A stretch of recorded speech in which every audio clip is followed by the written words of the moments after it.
J'ai vécu avec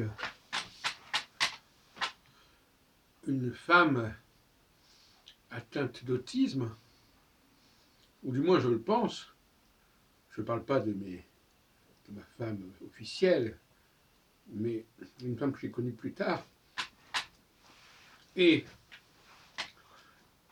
qui a rompu avec moi parce que je lui avais envoyé un mail faisant preuve d'un certain humour, en lui disant est-ce que tu cherches à m'oublier ou je sais pas quoi. Et elle m'a répondu jac au tac, oublie-moi. Et c'était terminé. Donc elle avait pris la formule que j'avais utilisée à la lettre, une femme qui avait une quarantaine d'années facilement, et effectivement, avec le recul, parce qu'elle ne m'avait pas dit qu'elle était autiste, avec le recul, je me suis aperçu qu'effectivement, il y avait pas mal de traits de ce type-là. Par exemple, il a fallu 2 mois pour qu'on commence à avoir une relation physique, ce qui est quand même assez rare dans mon histoire personnelle. Quand je connais une femme, et quand on se fréquente, on va assez loin, assez vite.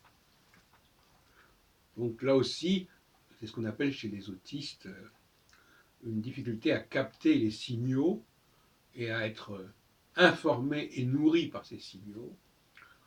Et donc ça devient assez laborieux. Mais enfin, elle y est arrivée jusqu'à un certain point.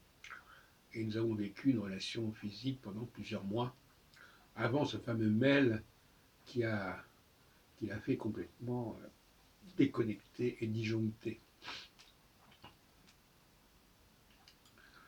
Et effectivement, quand je l'ai rencontré, je disais en plaisantant que c'était la mégère apprivoisée.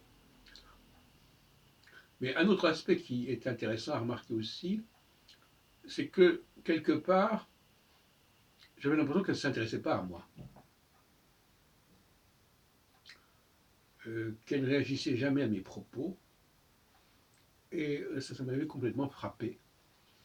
On avait une relation physique, affective, mais tout ce que je faisais par ailleurs m'était assez indifférent. Et ça aussi, c'est un trait autistique que donner l'impression à l'autre que quelque part, par certains côtés, il n'existe pas. Et qu'on passe à côté